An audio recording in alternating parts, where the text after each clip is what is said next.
Demain, à 10h30, M. Valéry Giscard d'Estaing prendra solennellement ses fonctions en s'installant à l'Élysée, puis il remontera les Champs-Élysées, terminant le parcours à pied, à partir de 10h05, en direct sur notre antenne.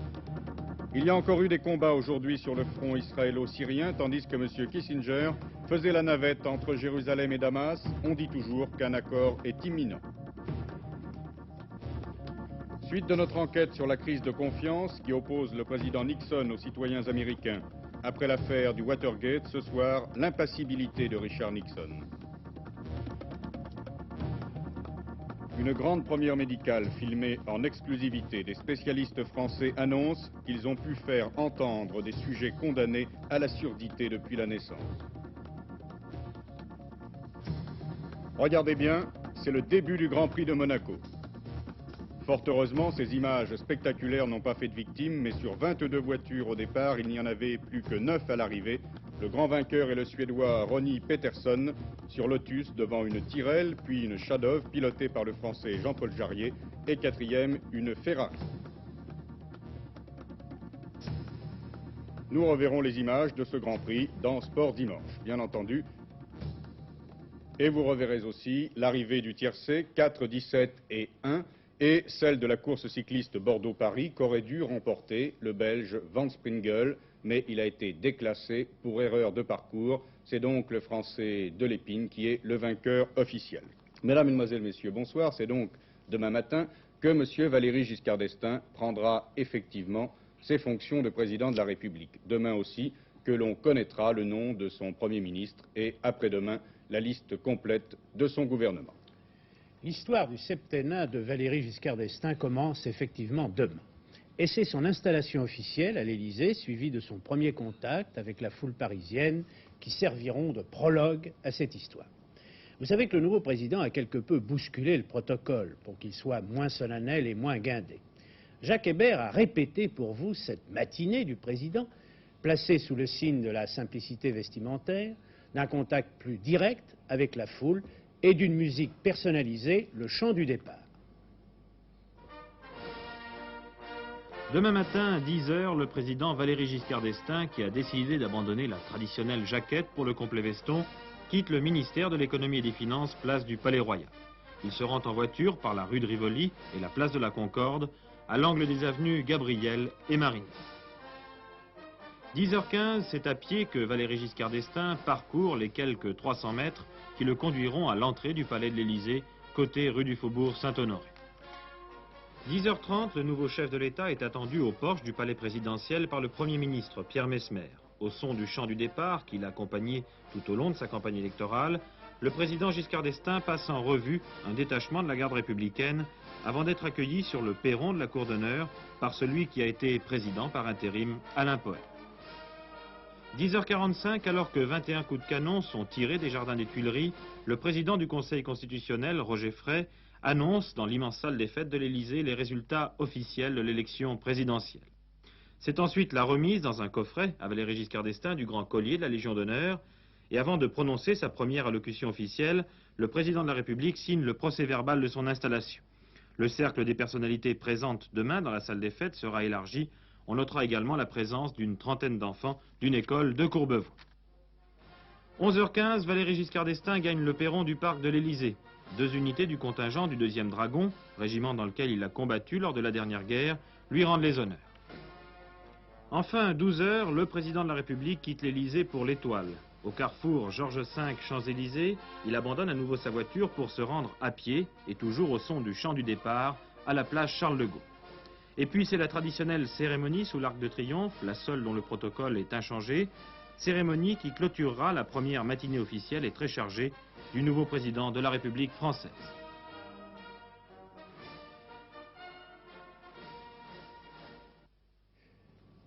Toutes ces cérémonies, on vous l'a dit, seront retransmises en direct à partir de 10h05 sur les 2 chaînes de télévision. Mais le vœu du nouveau président est que les Parisiens et les Parisiennes s'y associent à ces cérémonies par leur présence, et c'est pourquoi il a décidé d'innover, notamment en arrivant à pied à l'Élysée par l'avenue Marigny et en remontant toujours à pied la partie haute des Champs-Élysées. Comme le veut la tradition, le nouveau président de la République sera reçu demain soir à 18h30 à l'Hôtel de Ville de Paris par le président du Conseil de Paris, M. Dominati, et les membres du bureau. Là encore, le protocole sera simplifié. Auparavant, M. Valéry Giscard d'Estaing aura rendu visite à Mme Pompidou vers 17h45 à son domicile parisien du quai de Béthune. C'est la désignation d'un nouveau Premier ministre qui ouvrira le premier chapitre politique du septennat. Les choses iront très vite. À 15h30 demain, Pierre Messmer donne sa démission. À 16h, l'on connaît le nom de son successeur. Alors, des noms ont été lancés. C'est celui de M. Jacques Chirac, l'actuel ministre de l'Intérieur, qui revient le plus souvent. Il semble exclu, comme on l'avait dit, que ce soit un haut fonctionnaire, un technicien, qui s'installe à l'hôtel Matignon. Jacques Chirac correspond en tout cas au profil de la personnalité politique à qui Valéry Giscard d'Estaing voudrait confier la direction du gouvernement, profil qu'il a tracé lui-même au cours de sa campagne. Le lendemain, mardi, à 18h, sera rendue publique la composition du nouveau gouvernement. Il n'est pas impossible qu'il y ait là aussi des innovations. L'on parle d'une équipe plus concentrée, d'un nombre restreint de ministres, travaillant directement avec le président de la République, sans que pour autant d'ailleurs l'organisation actuelle de l'administration soit totalement bouleversée. Mercredi prochain, premier conseil, et après ce conseil, le gouvernement sera prêt à subir sa première épreuve, son examen de passage devant la nouvelle majorité qui va, je vous le rappelle, des réformateurs à l'UDR. Se présentera-t-il dès jeudi prochain à l'Assemblée ou attendra-t-il le mardi 4 juin, la semaine suivante? Dans quelles conditions les députés se compteront-ils, après avoir entendu le Premier ministre exposer son programme, un programme largement inspiré par des préoccupations sociales et économiques? Il faut s'attendre à des mesures précises et rapides. Eh bien, rien n'est encore définitivement arrêté en ce qui concerne le calendrier, mais il y a de fortes chances pour que le nouveau gouvernement engage son existence d'entrée de jeu. Valéry Giscard d'Estaing l'avait laissé entendre au cours de sa campagne. Ce sera évidemment cette phase parlementaire, ce chapitre 2, qui sera le plus passionnant à suivre, la situation politique ayant considérablement évolué avec l'élection de Valéry Giscard d'Estaing. Des regroupements s'opéreront au centre, notamment. L'UDR devra définir les conditions de sa participation à la nouvelle majorité. Et l'opposition, qui a l'intention, si l'on en croit M. Mitterrand, de se manifester pleinement, mettra au point peut-être, qui sait, un nouveau style. Mais n'anticipons pas sur les chapitres suivants. Demain donc, en tout cas, M. Giscard d'Estaing sera le 20e président de la République française, le 3e de la 5e République, qui a vu les pouvoirs présidentiels élargis par la Constitution. Mais rappelons justement ce soir quelles sont les fonctions du président de la République. Les pouvoirs du président de la République, quels sont-ils exactement? La Constitution de 1958, modifiée par le référendum de 1962, qui instituait l'élection du président des Français au suffrage universel, la Constitution de 1958 donne des pouvoirs au président de la République sans rapport avec ceux que détenaient les présidents sous la 4e République.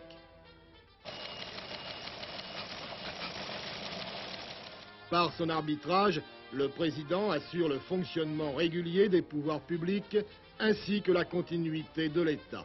Il est le garant de l'indépendance nationale et de l'intégrité du territoire.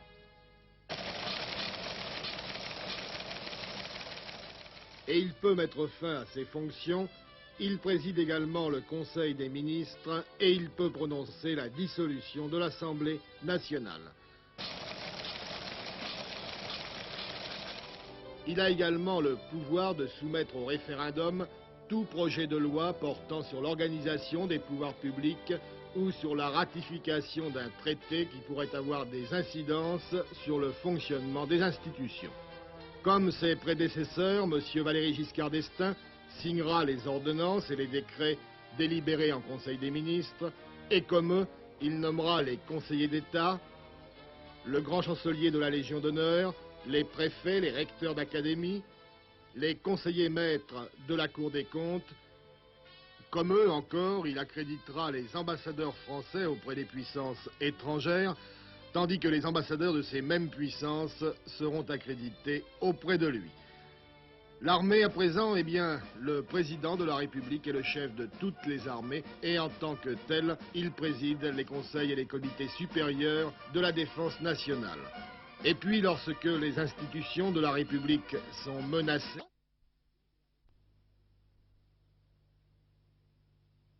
Pour ce soir, quelles sont les fonctions du président de la République? Les pouvoirs du président de la République, quels sont-ils exactement? La Constitution de 1958, modifiée par le référendum de 1962 qui instituait l'élection du président des Français au suffrage universel, la Constitution de 1958 donne des pouvoirs au président de la République sans rapport avec ceux que détenaient les présidents sous la 4e République.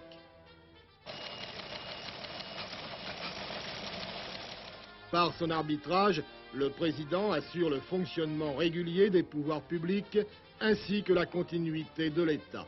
Il est le garant de l'indépendance nationale et de l'intégrité du territoire.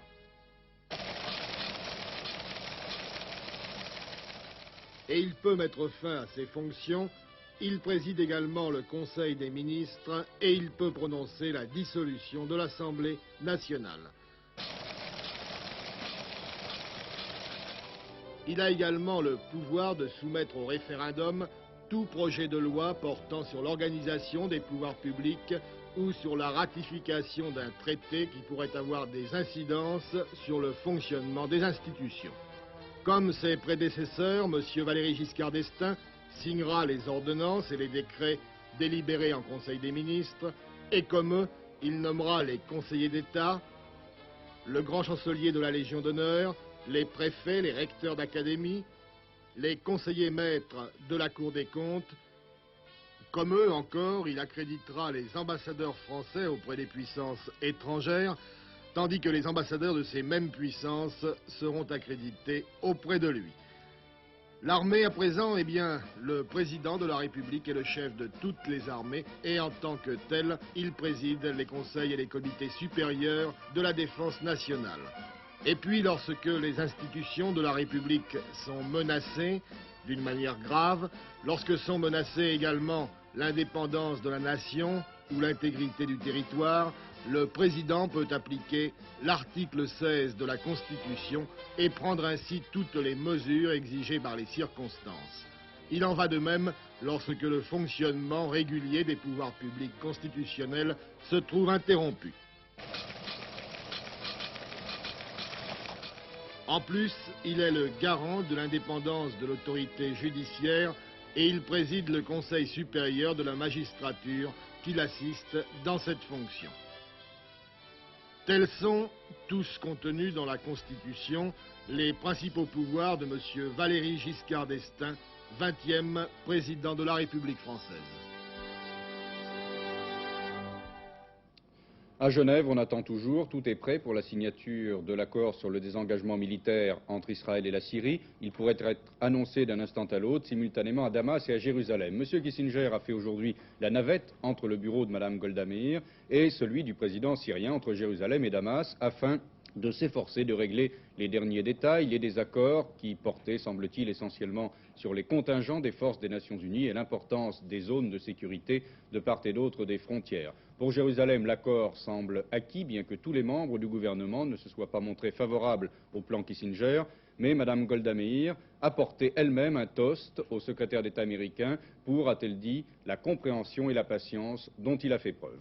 Sur le terrain, malheureusement, encore des incidents aujourd'hui. Des avions syriens ont bombardé des positions israéliennes dans le Golan, tandis que les combats terrestres se poursuivaient sur le mont Hermon. Un tout autre aspect de l'actualité internationale, chez l'un de nos voisins, le plus petit des 9 du marché commun, ont voté aujourd'hui.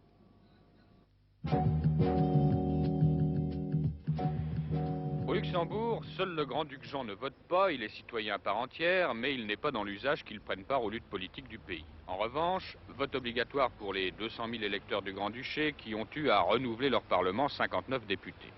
Et puis de cette élection sortira un nouveau gouvernement, 7 ministres et 2 secrétaires d'État. Au Luxembourg, on vote parce qu'il convient de respecter la démocratie, car l'élan politique, l'intérêt pour une campagne électorale, tout cela ne caractérise pas particulièrement l'esprit luxembourgeois.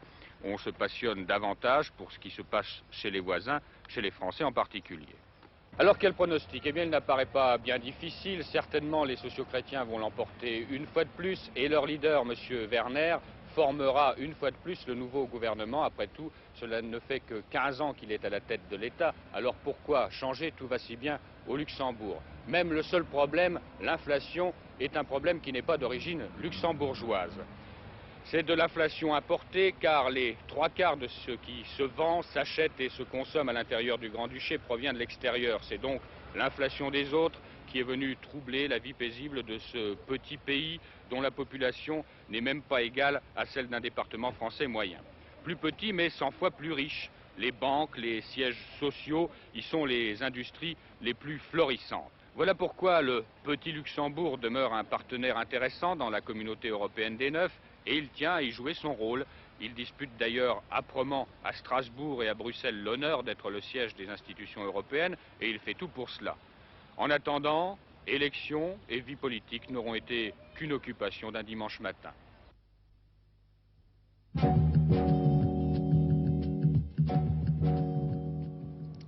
Il n'y avait jusqu'à présent pratiquement aucun espoir de permettre un jour à ceux qui naissent sourds de naissance de pouvoir entendre. Certes, le miracle ne s'est pas produit, mais des spécialistes français sont parvenus à donner une certaine capacité d'audition à des sujets condamnés à une surdité totale. C'est une grande première que Pierre Bourget va nous expliquer grâce aux images exceptionnelles que l'équipe de médecins spécialistes a bien voulu nous permettre de filmer. Depuis quand vous êtes sourde? Depuis l'âge de 8 ans et demi, Et c'est venu comment? par une méningite. Sourde depuis plus de 30 ans, cette femme entend à nouveau. Tel est l'un des résultats extraordinaires présentés au récent congrès mondial d'audiologie par une équipe de spécialistes français dirigée par le professeur Pialou. Principe de la technique, des sélecteurs de fréquences alimentés par de simples piles acheminent par des fils des impulsions sonores jusqu'à l'oreille interne de la malade qui a été spécialement appareillée. Cette maquette d'une oreille humaine agrandie nous permet de comprendre l'opération. Passant à travers l'os temporal, des électrodes sont implantées dans la cochlée que voici. Ce sont ces électrodes qui, reliées par des fils aux appareils que nous avons vus, transmettent les sons au cerveau par l'intermédiaire du nerf auditif que vous voyez ici. Pour la première fois au monde, des phases de cette intervention ont été filmées. Ici, la fraise du chirurgien prépare l'endroit où sera implantée la première électrode. Nous sommes à quelques millimètres du cerveau. Le chirurgien opère certes sous microscope, mais il peut à tout instant surveiller très agrandi l'image télévisée de son champ opératoire. Les électrodes destinées aux patients sont alors préparées. Jusqu'à présent, sont seuls justiciables de cette opération les sourds totaux inappareillables et certains sourds muets de naissance. Et voici l'instant le plus délicat, la pose de l'électrode sur la cochlée. Toutes ces électrodes seront collées à l'aide d'un produit spécial. Voici une électrode en place. Le volet osseux est ensuite replacé sur le crâne. Il se ressoudra tout seul en quelques mois. L'opération est maintenant terminée, mais quels sont les résultats obtenus grâce à cette technique? Ils sont tout de même très encourageants puisque ces sujets obtiennent une reconnaissance de la parole qui leur permet d'avoir une vie sociale presque normale. Ils ont même d'ailleurs une reconnaissance musicale des airs simples qui est particulièrement remarquable, particulièrement excellente. Cependant, il faut souligner le fait que d'abord nous manquons de recul dans le temps puisque nous avons à peine 1 an. Et puis également, nous avons trop peu de malades pour pouvoir affirmer que la qualité de ces résultats sera toujours la même pour tout le monde. Mais nous avons encore 2 difficultés principales à surmonter. La première est matérielle. Et puis il y a surtout un problème technique qui est essentiellement la miniaturisation de l'ensemble de l'appareillage qui, vous l'avez vu, est assez gros, est assez volumineux. Il faut qu'on arrive à faire un petit appareil qui soit finalement pas plus gros qu'une boîte d'allumettes de ménage, qui puisse être porté en permanence au niveau du gousset ou dans la poche, qui sera relié juste à un fil au voisinage de l'oreille et qui permettra ainsi à ces sourds d'entendre normalement, correctement, sans l'aide d'un appareillage absolument extraordinaire. Danser, Danser, nièce, nièce, palier, palier, madame. madame.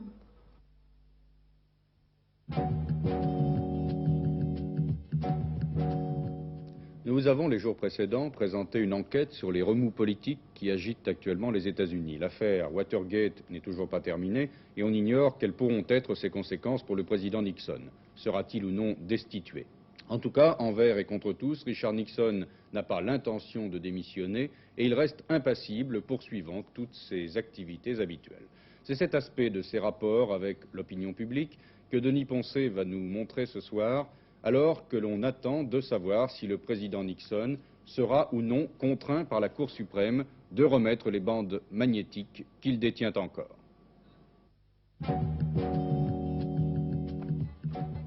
Soumission des conversations présidentielles enregistrées à la commission judiciaire de la Chambre des représentants par le président Richard Nixon le 30 avril 1974. En publiant cet ouvrage de 1308 pages, le président a ainsi refusé de céder aux injonctions de la commission judiciaire et du juge Sirica à remettre les bandes magnétiques. L'ouvrage, tant dans ce format qu'en livre de poche, connaît un succès énorme, une aubaine pour les éditeurs car ils n'ont à verser aucun droit d'auteur. Dans l'introduction, les avocats, en s'appuyant sur des extraits, affirment l'innocence du président. Mais le public a réagi autrement. Pour eux, le livre est accablant. Mais le président ne semble pas prêter attention à ces réactions. Et il continue sa campagne de charme à travers les États-Unis, faute de pouvoir vraiment diriger le pays. Voilà ainsi le président Nixon arrivant à l'aéroport militaire de Phoenix. Mais cela pourrait être l'Oklahoma, le Texas ou Miami, le scénario est toujours le même.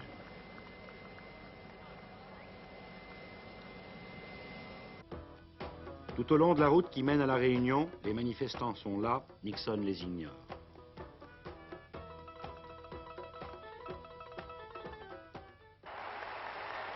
Ce soir-là, au stade de Phoenix, ils sont 15 000 républicains convaincus à attendre Nixon. Les organisateurs ont lancé des invitations payantes, puis, se ravisant, ont laissé les portes ouvertes aux seuls membres du parti. Le maître de cérémonie est Barry Goldwater, sénateur de l'Arizona et candidat malheureux en 1964 à la présidence des États-Unis. Puis annonçait, telle l'entrée sur le terrain d'une équipe de football, c'est l'arrivée du président et de Mme Richard Nixon.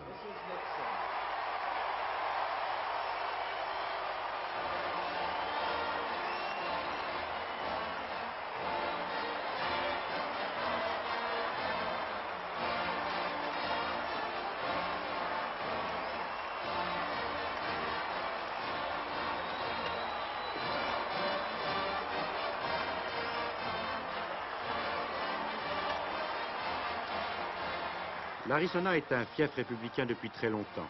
On affirme même que Phoenix est la ville la plus conservatrice des États-Unis. Richard Nixon d'ailleurs a passé une partie de sa jeunesse dans cette ville. C'est donc en quelque sorte un enfant du pays. Pour présenter le président, le chef du parti républicain à la Chambre des représentants, John Rhodes. Il déclare: c'est un grand privilège pour moi de vous présenter un grand président. Il est à noter qu'à peine 24 heures plus tard, ce même John Rhodes demandait, pour le bien des États-Unis, la démission du président. Mais en tout cas, dans le désert de l'Arizona, ce soir, les républicains semblent ne jamais avoir été aussi unis sous la bannière du roi Richard.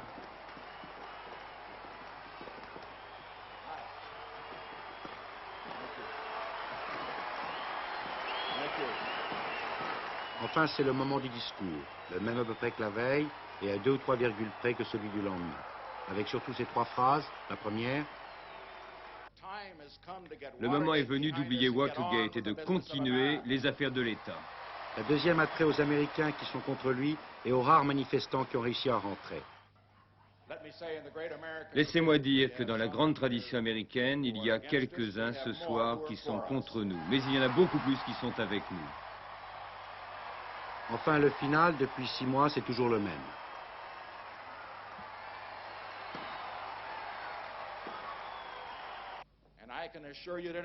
Et ce soir, je peux vous affirmer que je compte rester à mon poste et, avec votre aide, nous y parviendrons. Le discours a duré 15 minutes. Le président se retire presque aussitôt et regagne l'aéroport.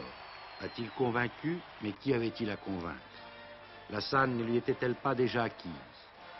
Reste que derrière ces applaudissements, aussi fournis soient-ils, le doute n'est pas absent. Et de ces réunions qui ont l'allure de films à grand spectacle, les spectateurs se demandent avec angoisse si l'acteur est toujours à la hauteur de son rôle. Les sondages prouvent aujourd'hui que 75% des Américains désavouent le président.